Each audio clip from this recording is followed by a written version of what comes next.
नमस्ते दोस्तों। स्वागत है तुम सभी का मेरे YouTube चैनल पे।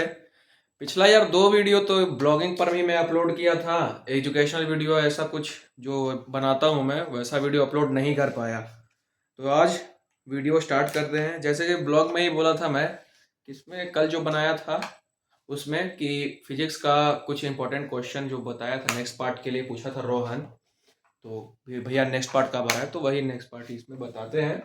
5 नंबर वाला जो क्वेश्चन होता है ना फिजिक्स में, 5 नंबर या 50 नंबर में भी आ सकता है, ये उसी पे है। ठीक है, तो वो टॉपिक का नाम है। सबसे पहले टॉपिक स्टार्ट करने से पहले तुम लोग यार लाइक कर दो वीडियो को, चैनल को सब्सक्राइब करो और ज़्यादा से ज़्यादा शेयर करो। आज का डेट, आज 7 तारीख है ना, 7/4/2025 मंडे। ठीक है, क्लास का नाम BSc IT, BSc IT subject से आज क्या होने वाला है, तो फिजिक्स आज का सब्जेक्ट का नाम है। मेरा सब्जेक्ट का नाम है बीएससी आईटी और पेपर का नाम हो जाएगा हमारा फिजिक्स, क्योंकि बीएससी आईटी के अंडर में हम पढ़ रहे हैं सब्जेक्ट पेपर फिजिक्स। ठीक है, तो आज हम लोग जानेंगे हुक्स लॉ के बारे में कि हुक्स लॉ किसको कहते हैं, स्ट्रेस किसको कहते हैं, स्ट्रेन किसको कहते हैं, कौन कौन सा अलग अलग तरह का मॉडुलस होता है इलास्टिसिटी का। इलास्टिसिटी चैप्टर का है ये हुक्स लॉ जो है ना, इलास्टिसिटी चैप्टर के अंडर में आता है। ठीक है, तो हुक्स हुक्स लॉ, हुक्स एक साइंटिस्ट का नाम था फिजिक्स के। उन्होंने एक लॉ दिया। क्या लॉ दिया कि उन लोगों ने मतलब उन्होंने ये बताया कि स्ट्रेस जो होता है किसी भी ऑब्जेक्ट का वो डायरेक्टली प्रोपोर्शनल होता है स्ट्रेन के। क्या चीज, स्ट्रेस किसी भी ऑब्जेक्ट का डायरेक्टली प्रोपोर्शनल होगा स्ट्रेन के, और जैसे ही हम वहां से प्रोपोर्शनलिटी का साइन हटाएंगे तो एक कांस्टेंट लगेगा जिसको हम लोग कहते हैं ई। ठीक है, और वही जो ई है वो अलग अलग तरह का होता है। तो चलो इसको लिखते हैं।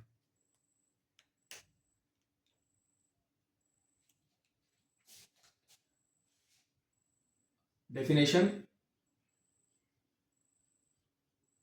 डेफिनेशन लिखने से पहले क्वेश्चन कर लें क्या, क्वेश्चन लिखते हैं।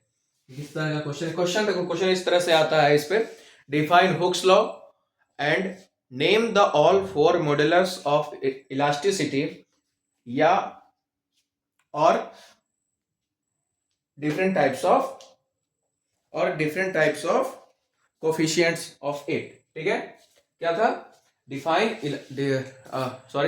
Hooke's law and name the four parts of modulus of elasticity और कोफिशिएंट्स। ठीक है, तो हुक्स लिख ही देते हैं यार, क्वेश्चन है ना।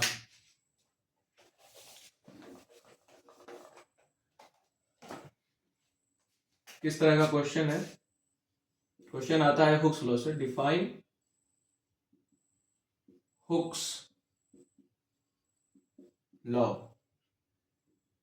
ठीक है,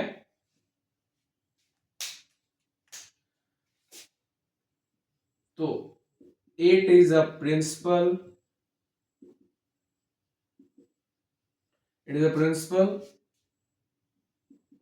in physics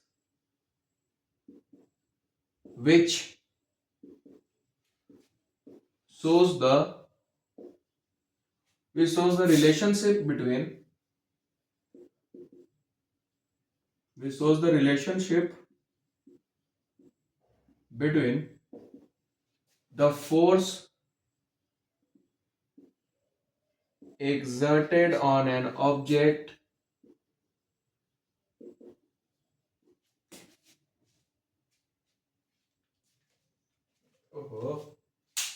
there is a principle in physics which shows the relationship between the force exerted on an object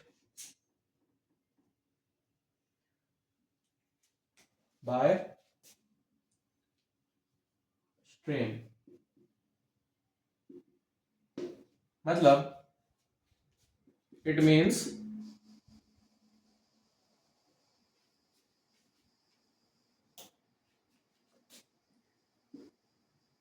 stress is directly proportional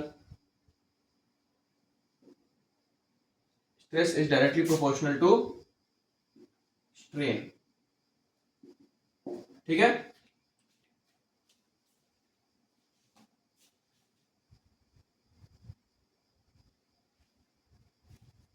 red red marker किधर गया यार, एक मिनट यार, रेड मार्कर ढूंढने दो।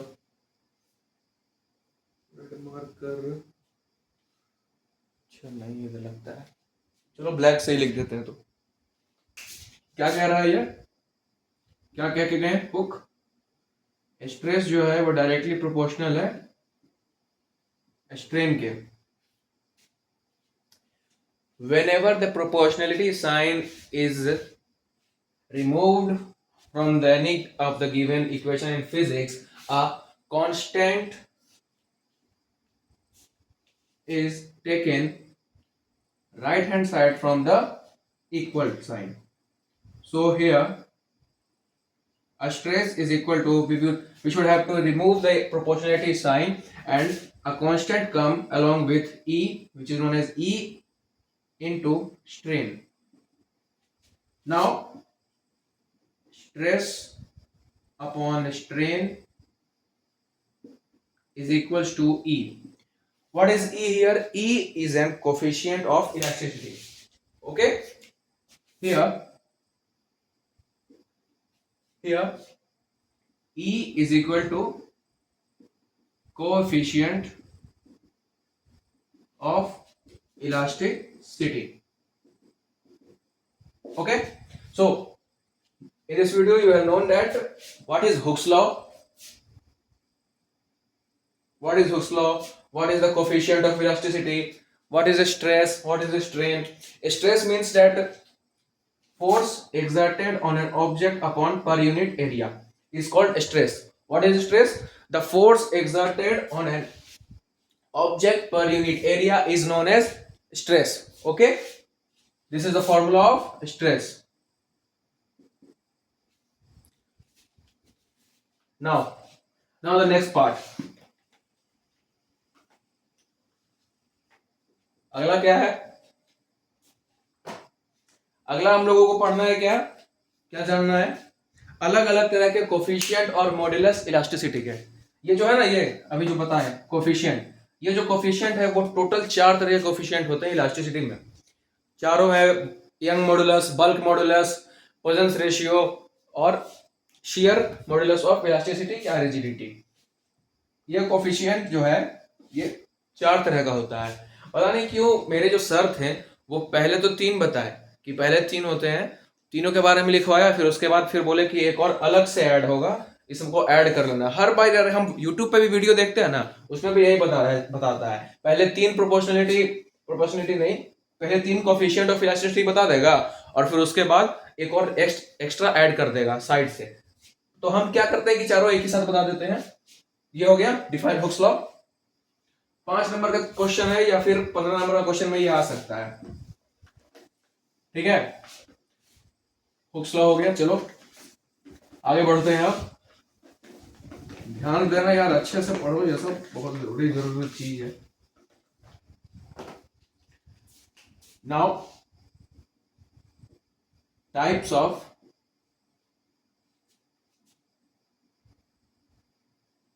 मॉडुलस ऑफ इलास्टिसिटी या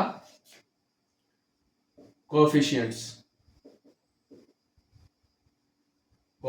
of elasticity. ठीक है, तो टोटल कितना, टोटल 4 तरह का मॉडुलस ऑफ इलास्टिसिटी होता है। कौन कौन? सबसे पहला है यंग मॉडुलस ऑफ इलास्टिसिटी, दूसरा है बल्क मॉडुलस ऑफ इलास्टिसिटी, तीसरा हो गया तुम्हारा शियर या फिर रिजिडिटी। शियर या रिजिडिटी मॉड्यूलस ऑफ इलास्टिसिटी, और चौथा है पजन्स रेशियो। चौथा है पजन्स ratio.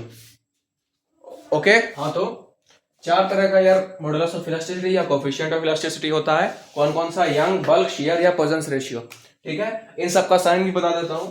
Young's modulus of elasticity का साइन y, बल्क का k, शियर का हो या फिर रिजिडिटी इसका होता है ईटा। ईटा ऐसे लिखते हैं, ईटा इसको बोलेंगे नहीं लेकिन इसको इस तरह से डिनोट किया जाता है, इस शियर या रिजिडिटी मॉडुलस ऑफ इलास्टिसिटी को। और पजन्स रेशियो को इस तरह से, सिग्मा की तरह। ठीक है, तो इन चारों को अलग अलग तरह से डिनोट कैसे किया जाता है? ये है y, k, ईटा या सिग्मा, एंड सिग्मा या नहीं एंड। ठीक है, तो चार तरह का मॉडुलस ऑफ इलास्टिसिटी है। अब इन चारों में से इन तीन का ध्यान दो, इन तीनों का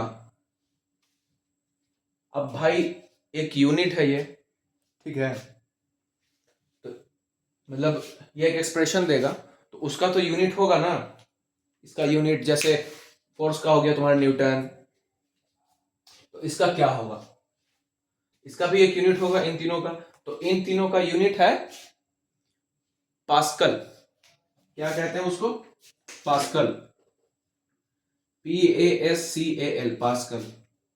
अगर कोई भी तुमसे पूछ दे कि यंग का मॉडुलस ऑफ इलास्टिसिटी का यूनिट बताओ, क्या बताओ? यूनिट, वो क्या होगा? तो वो होगा पास्कल या फिर न्यूटन मीटर पर स्क्वायर। ठीक है, पास्कल या फिर न्यूटन मीटर पर स्क्वायर। ओके, इन तीनों का। चौथा ये पजन्स रेशियो जो है ना, इस पजन्स रेशियो का कोई यूनिट नहीं होता है, ये यूनिटलेस है। पिछला वीडियो में ही बताए थे क्यों यूनिटलेस है ये देखो, देखो समझो। इन तीनों का यूनिट क्या है? पास्कल या फिर न्यूटन मीटर पर स्क्वायर। और पजन्स रेशियो का यूनिट नहीं होता है। क्यों नहीं होता है इसका और इसका? न्यूटन मीटर पर स्क्वायर क्यों है ये भी हम बता दे रहे हैं अभी तुरंत। क्योंकि यंग मॉडुलस ऑफ इलास्टिसिटी का डेफिनेशन हम लोगों को यह कहता है कि पहले तो पिछले अभी इसके जस्ट पहले हम लोग जाने थे कि मॉडुलस ऑफ इलास्टिसिटी यानी कि E इज इक्वल टू क्या होता है? Stress upon strain. ठीक है, स्ट्रेस अपॉन स्ट्रेन। स्ट्रेस का क्या फॉर्मूला बताए थे हम? Force upon area. ध्यान से देखो, स्ट्रेस का क्या था? Force upon area. ठीक है, अब स्ट्रेन, स्ट्रेन का क्या? स्ट्रेन का मतलब क्या होता है? Change in length upon original length. कोई भी हम सिलेंडर, वायर, किसी चीज को भी जब स्ट्रेच करते हैं, उसको स्ट्रेच करेंगे तो उसमें चेंज होगा ना, लेंथ में चेंज होता है। तो change in length upon original length, ये होता है स्ट्रेन का फॉर्मूला। ठीक है, तो E is equal to stress upon strain is equal to F upon A, L upon L, equal to A नीचे आएगा, यहां ऊपर F, बड़ा वाला L, यहां पे छोटा l और बड़ा A। ओके, समझ रहे हो ना? देखो, स्ट्रेस का फॉर्मूला था force per unit area, strain का फॉर्मूला है change in length upon original length. इससे हम लोगों को ये एग्जैक्ट ये वैल्यू मिला FL अपॉन L है। ये यंग मॉडुलस ऑफ इलास्टिसिटी का डेफिनेशन कहता है। ठीक है, यहां पर E नहीं होगा, क्यों? क्योंकि हुक्स लॉ में E हम डिनोट कर सकते हैं, लेकिन जब यंग मॉडुलस ऑफ इलास्टिसिटी के बारे में पूछेगा तो हम यहां पर क्या डिनोट कर देंगे? Y। ठीक है, Y डिनोट कर दिए, यही है हमारा Young modulus of elasticity. Okay, यही क्या है? Young's modulus of elasticity. अब इसका यूनिट क्या बताते हैं? पास्कल या न्यूटन मीटर स्क्वायर। ये तो एक पास्कल में 1 न्यूटन मीटर पर स्क्वायर होता है। क्यों होता है? देखो यहां पे, इसी से हम लोग यूनिट निकाल लेंगे। FL एफ एल फोर्स का यूनिट क्या है? न्यूटन, ठीक है। लेंथ का मीटर, अपॉन क्या है? ये लेंथ है, इसका भी मीटर। एरिया का क्या होगा? Metre square. एरिया का यूनिट मीटर। ओ सॉरी, नीचे दिख नहीं रहा है ना तुम लोगों को, इस साइड लिखते हैं। यहां पे दिख रहा है ना? हाँ, फोर्स का यंग मॉडुलस में है। अभी हम लोग यहां पे है 1 नंबर में, यंग मॉडुलस में। फोर्स का क्या है? न्यूटन। लेंथ का मीटर, अपॉन फिर से लेंथ है मीटर। अब एरिया है, एरिया का यूनिट मीटर स्क्वायर। एम से एम कैंसल आउट, क्या बचा? न्यूटन पर मीटर स्क्वायर, एन एम -2, है ना? आया ना? यूनिट आ गया, न्यूटन मीटर पर स्क्वायर, यानी कि ये करेक्ट है। तो यंग मॉडुलस हमारा हो गया। यंग मॉडुलस किसको कहते हैं तुम लोग जान गए। अब चलो आगे आते हैं बल्क मॉडुलस पे।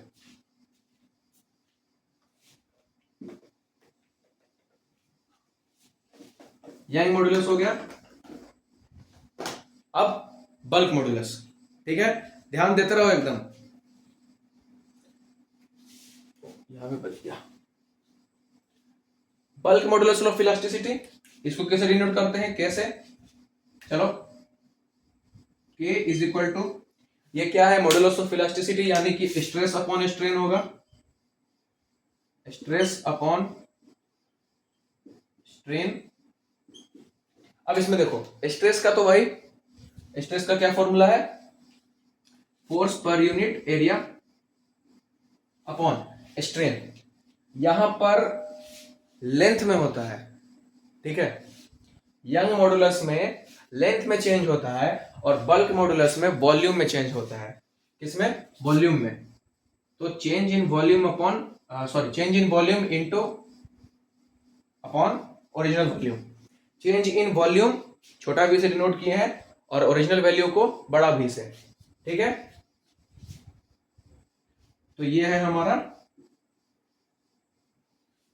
क्या? ये हो गया हमारा बल्क मॉडुलस ऑफ इलास्टिसिटी, ठीक है।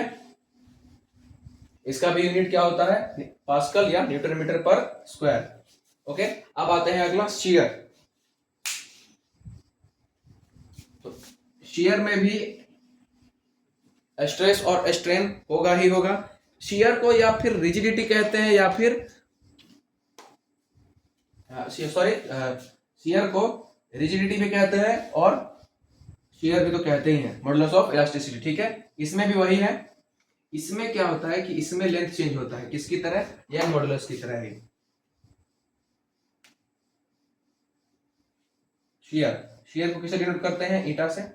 F अपॉन ए, इसमें लेंथ और इसमें L, ठीक है। इसको आगे बढ़ाते हैं, F L अपॉन छोटा l और बड़ा I। ये हो गया हमारा किसका? शियर या फिर रिजिडिटी मॉडुलस ऑफ इलास्टिसिटी का, ठीक है। अब बारी है पॉइजन्स रेशियो का। तो पॉइजन्स रेशियो, इन तीनों का यूनिट्स क्या होता है? पास्कल न्यूटन मीटर पर स्क्वायर। समझ गए क्यों होता है? हम लोग यहाँ पर अभी चेक करके देख भी लिए। अब आते हैं अगला, चौथा नंबर, Poisson's ratio. Poisson's ratio unitless होता है। क्यों यूनिटलेस होता है? क्योंकि स्ट्रेन अपॉन स्ट्रेन होता है इसमें। स्ट्रेन का यूनिट और स्ट्रेन का यूनिट, देखो मान लो यहाँ पर 1 है और यहाँ पर 1 है, तो दोनों कट के तो 1 ही ना होगा, सेम चीज होगा। दोनों कट गया तो बचेगा क्या? कुछ नहीं बचेगा। इसीलिए पॉइजन्स रेशियो में क्या होता है ना कि स्ट्रेन अपॉन स्ट्रेन होता है, और स्ट्रेन आपस में कट गया तो बचा क्या? 1 बचा। इसीलिए पॉइजन्स रेशियो का कोई भी यूनिट नहीं होता है, ना यूनिट होता है और ना ही इसका डायमेंशन होता है, ठीक है। तो ये चारों ये चारों मॉडुलस ऑफ इलास्टिसिटी समझ गए। हुक्स लॉ क्या होता है वो जान गए, इतना इनफ है। 5 नंबर का क्वेश्चन है ये। अभी देखो 15 नंबर के क्वेश्चन में क्या है ना कि हुक्स लॉ आएगा, और उसके बाद types of modulus of elasticity पूछ देगा फट से क्या होता है। तो ये सब तुम जो अभी हम बोले उन सबको इंग्लिश में कन्वर्ट करके लिखो, या हिंदी में लिखो तो हिंदी में कन्वर्ट करके लिखो, और ये सारी चीज बना दो। तो तुमको नंबर बहुत ही अच्छे से मिल जाएगा। और क्या, हुक्स लॉ है तो हुक्स लॉ के बारे में डेफिनेशन लिख दो, फिर उसके बाद स्ट्रेस प्रोपोर्शनल टू स्ट्रेन, उसके बाद stress upon strain is equal to E, ऐसे करके मॉडुलस ऑफ इलास्टिसिटी लिख देंगे। ठीक है, चलो फिर और कुछ भी डाउट होगा तुम लोगों का यार तो कमेंट सेक्शन खुला हुआ है, ये वीडियो देखो और जो भी डाउट है वो पूछो, हम बताएंगे, जरूर बताएंगे। और कोई भी क्वेश्चन हो एकदम फ्रीली होकर के पूछो। ठीक है, चलो मिलते हैं अगली वीडियो में, तब तक के लिए जय श्री राम।